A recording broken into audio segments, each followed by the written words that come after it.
Esto es la lectura pública de la Biblia. 20 minutos que te ayudarán a recordar quién es Dios, quién eres tú y quiénes estamos llamados a ser. Un tiempo en el que nos encontramos para escuchar a Dios hablar.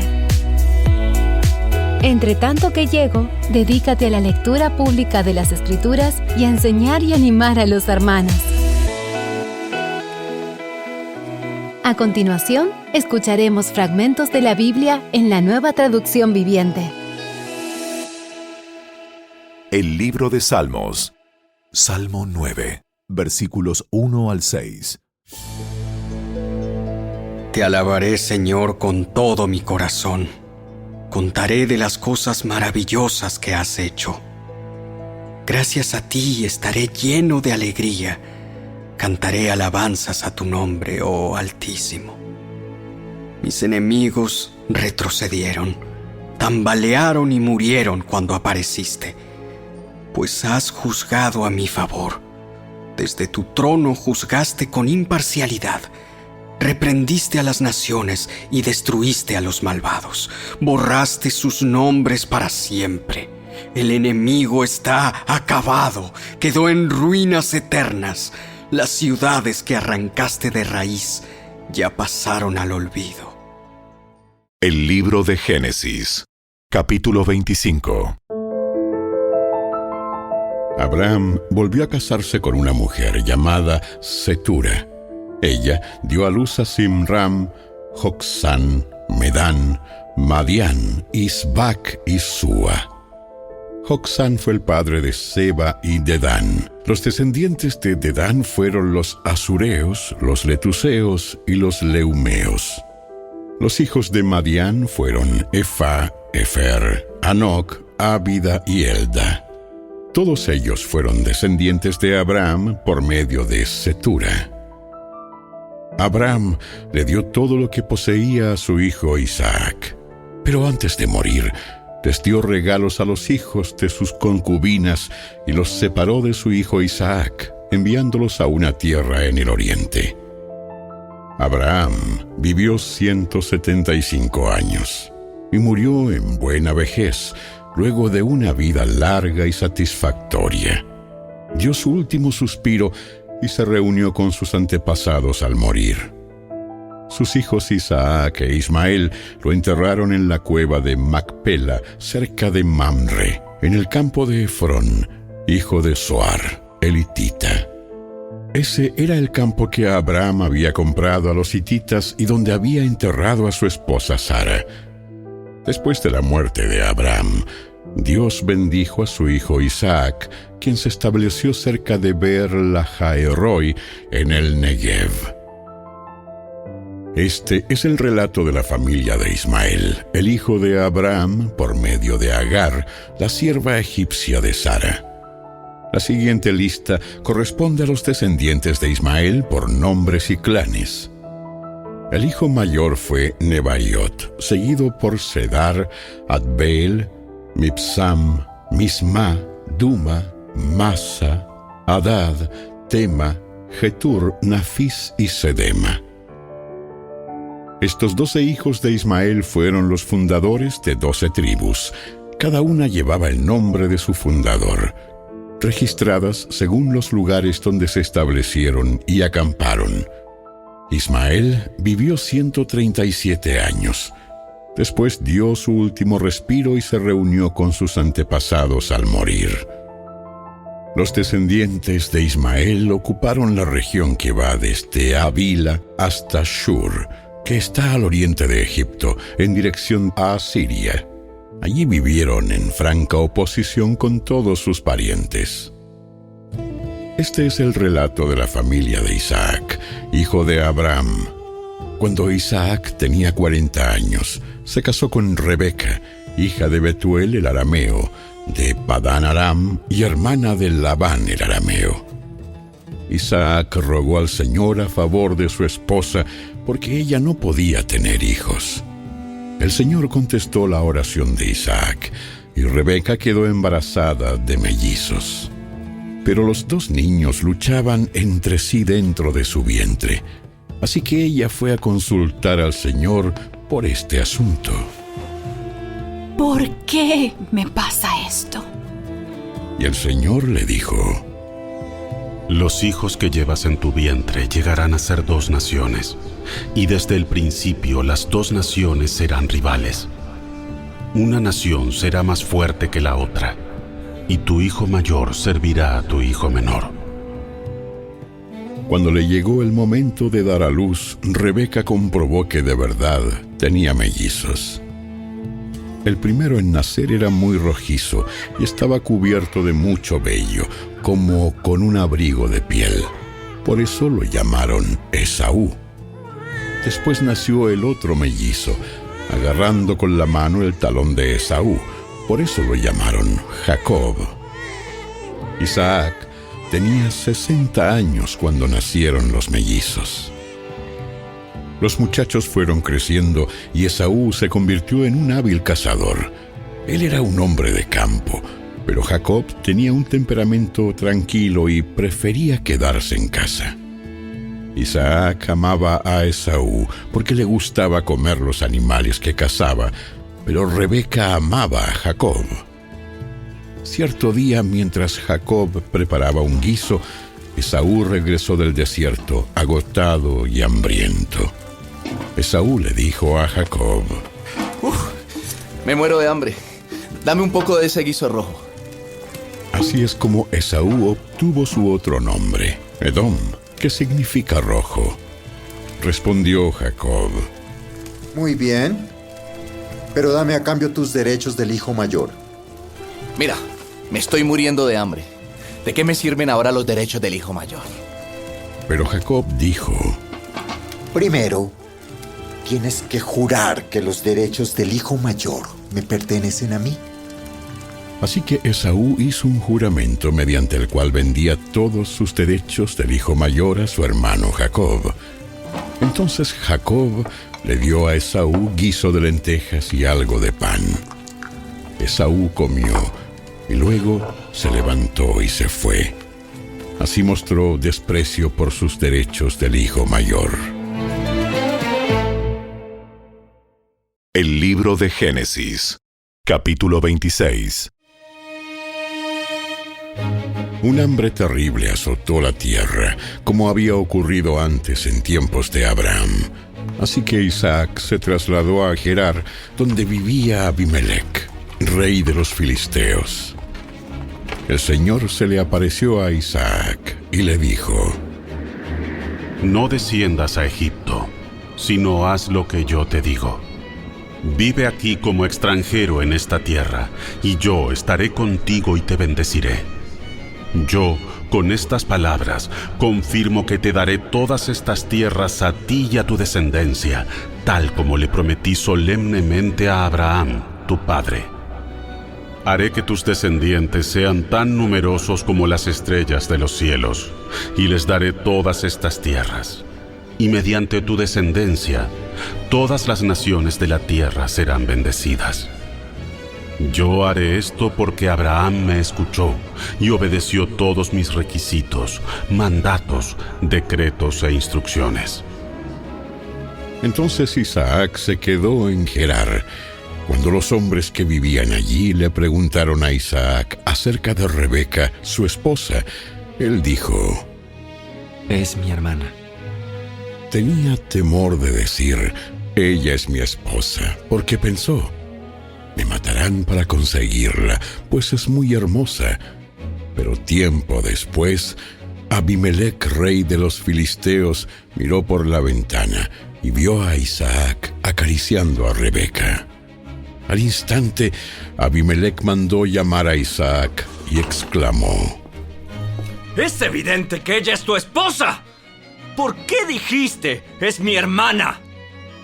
Porque tuve temor de que alguien me matara para quitármela. ¿Cómo pudiste hacernos semejante cosa? Uno de mis hombres bien podría haber tomado a tu esposa para dormir con ella, y tú nos habrías hecho culpables de un gran pecado. Entonces Abimelec dio esta orden a todo el pueblo: Cualquiera que toque a este hombre o a su esposa será ejecutado. Cuando Isaac sembró sus cultivos ese año, cosechó 100 veces más grano del que había plantado, porque el Señor lo bendijo. Se hizo muy rico y su riqueza siguió aumentando. Adquirió tantos rebaños de ovejas y de cabras, manadas de ganado y ciervos, que los filisteos comenzaron a tenerle envidia. Así que los filisteos taparon con tierra todos los pozos de Isaac. Eran los pozos que habían cavado los siervos de su padre Abraham. Por último, Abimelech ordenó a Isaac que se fuera de la región. Vete a algún otro lugar, porque te has hecho demasiado poderoso para nosotros.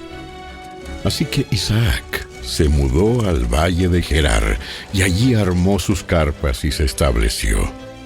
También reabrió los pozos que su padre Abraham había cavado, porque los filisteos los habían tapado después de su muerte, y les puso nuevamente los nombres que Abraham les había dado. Los siervos de Isaac también cavaron en el valle de Gerar y descubrieron un pozo de agua fresca. Pero después, los pastores de Gerar llegaron y reclamaron el manantial. ¡Esta agua es nuestra! ¡Esta agua es nuestra! Dijeron ellos, y discutieron sobre el pozo con los pastores de Isaac. Por eso Isaac llamó a aquel pozo Esek, que significa disputa.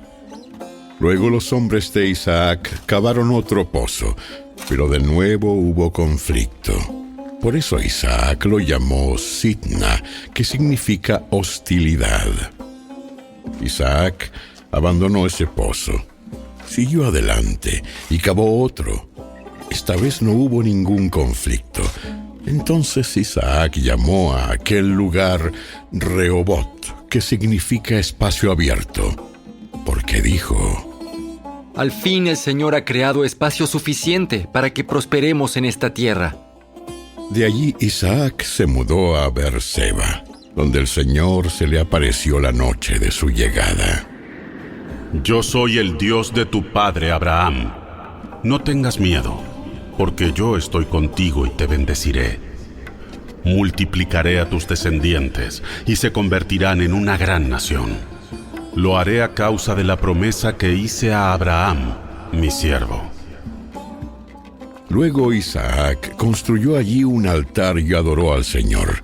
Estableció su campamento en ese lugar y sus siervos cavaron otro pozo. Cierto día, el rey Abimelech llegó desde Gerar con su consejero, Ahuzat, y también con Ficol, el comandante de su ejército. Preguntó Isaac: ¿Por qué han venido aquí? Es evidente que ustedes me odian, ya que me echaron de su tierra. Respondieron ellos: Podemos ver claramente que el Señor está contigo. Por eso queremos hacer un tratado contigo bajo juramento. Jura que no nos harás daño, ya que nosotros nunca te hemos causado problemas a ti. Siempre te hemos tratado bien y te despedimos en paz. Y mira ahora cómo el Señor te ha bendecido. Entonces Isaac preparó un banquete para celebrar el tratado y comieron y bebieron juntos. Temprano, a la mañana siguiente, cada uno hizo el solemne juramento de no interferir con el otro. Luego Isaac los envió de regreso a su tierra y ellos se fueron en paz. Ese mismo día, los siervos de Isaac llegaron y le contaron acerca de un nuevo pozo que habían cavado. ¡Hemos encontrado agua! ¡Hemos encontrado agua! Por eso Isaac llamó al pozo Seba, que significa juramento. Hasta el día de hoy la ciudad que surgió allí se llama Beerseba, que significa pozo del juramento. Cuando Esaú tenía 40 años, se casó con 2 mujeres hititas, Judit, hija de Beeri, y Basemat, hija de Elón. Pero las esposas de Esaú amargaron la vida de Isaac y Rebeca.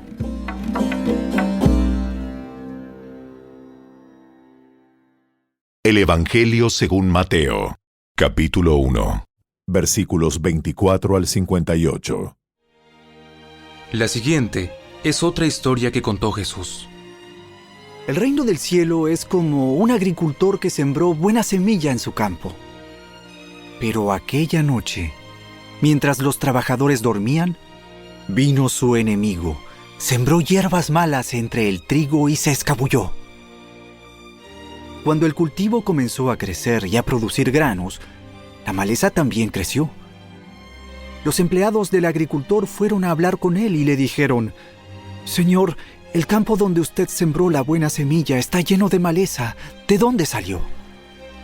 «Eso es obra de un enemigo», exclamó el agricultor. «¿Arrancamos la maleza?», le preguntaron. «No», contestó el amo. «Si lo hacen, también arrancarán el trigo. Dejen que ambas crezcan juntas hasta la cosecha. Entonces les diré a los cosechadores que separen la maleza, la aten en manojos y la quemen, y que pongan el trigo en el granero». La siguiente es otra ilustración que usó Jesús. El reino del cielo es como una semilla de mostaza sembrada en un campo. Es la más pequeña de todas las semillas, pero se convierte en la planta más grande del huerto. Crece hasta llegar a ser un árbol y vienen los pájaros y hacen nidos en las ramas. Jesús también usó la siguiente ilustración. El reino del cielo es como la levadura que utilizó una mujer para hacer pan. Aunque puso solo una pequeña porción de levadura en 3 medidas de harina, la levadura impregnó toda la masa. Jesús siempre usaba historias e ilustraciones como esas cuando hablaba con las multitudes. De hecho, nunca les habló sin usar parábolas. Así se cumplió lo que había dicho Dios por medio del profeta. Les hablaré en parábolas. Les explicaré cosas escondidas desde la creación del mundo. Luego, Jesús dejó a las multitudes afuera y entró en la casa. Sus discípulos le dijeron: «Por favor, explícanos la historia de la maleza en el campo». El Hijo del Hombre es el agricultor que siembra la buena semilla. El campo es el mundo, y la buena semilla representa a la gente del reino. La maleza representa a las personas que pertenecen al maligno. El enemigo que sembró la maleza entre el trigo es el diablo. La cosecha es el fin del mundo, y los cosechadores son los ángeles. Tal como se separa la maleza y se quema en el fuego, así será en el fin del mundo. El Hijo del Hombre enviará a sus ángeles, y ellos quitarán del reino todo lo que produzca pecado y a todos aquellos que hagan lo malo. Y los ángeles los arrojarán al horno ardiente, donde habrá llanto y rechinar de dientes. Entonces los justos brillarán como el sol en el reino de su Padre. El que tenga oídos para oír, que escuche y entienda. El reino del cielo es como un tesoro escondido que un hombre descubrió en un campo. En medio de su entusiasmo, lo escondió nuevamente y vendió todas sus posesiones a fin de juntar el dinero suficiente para comprar el campo. Además, el reino del cielo es como un comerciante en busca de perlas de primera calidad. Cuando descubrió una perla de gran valor, vendió todas sus posesiones y la compró. También el reino del cielo es como una red para pescar que se echó al agua y atrapó toda clase de peces. Cuando la red se llenó, los pescadores la arrastraron a la orilla, se sentaron y agruparon los peces buenos en cajas, pero desecharon los que no servían. Así será en el fin del mundo. Los ángeles vendrán y separarán a los perversos de los justos, y arrojarán a los malos en el horno ardiente, donde habrá llanto y rechinar de dientes. ¿Entienden todas estas cosas? Sí, las entendemos. Todo maestro de la ley religiosa que se convierte en un discípulo del reino del cielo es como el propietario de una casa, que trae de su depósito joyas de la verdad tanto nuevas como viejas. Cuando Jesús terminó de contar esas historias e ilustraciones, salió de esa región. Regresó a Nazaret, su pueblo. Cuando enseñó allí en la sinagoga, todos quedaron asombrados y decían: ¿De dónde saca esa sabiduría y el poder para hacer milagros? Y se burlaban. No es más que el hijo del carpintero. Y conocemos a María, su madre, y a sus hermanos, Santiago, José, Simón y Judas. Todas sus hermanas viven aquí mismo entre nosotros. ¿Dónde aprendió todas esas cosas? Se sentían profundamente ofendidos y se negaron a creer en él. Entonces Jesús les dijo: Un profeta recibe honra en todas partes, menos en su propio pueblo y entre su propia familia. Por lo tanto, hizo solamente unos pocos milagros allí, debido a la incredulidad de ellos.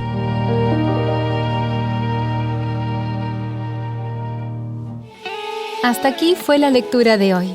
Esperamos que la palabra de Dios haya cobrado vida en tu corazón. ¿Sabías que leer toda la Biblia toma 100 horas? Dedícale 20 minutos diarios y en solo un año habrás terminado de leerla. Obtén esta herramienta completamente gratis. Ve a la tienda de tu dispositivo móvil, descarga Lectura Pública de la Biblia y comienza a disfrutar la palabra de Dios con tu familia y amigos. Síguenos en nuestras redes sociales y visita nuestro sitio web, lecturapublicadelabiblia.org. ¡Hasta la próxima!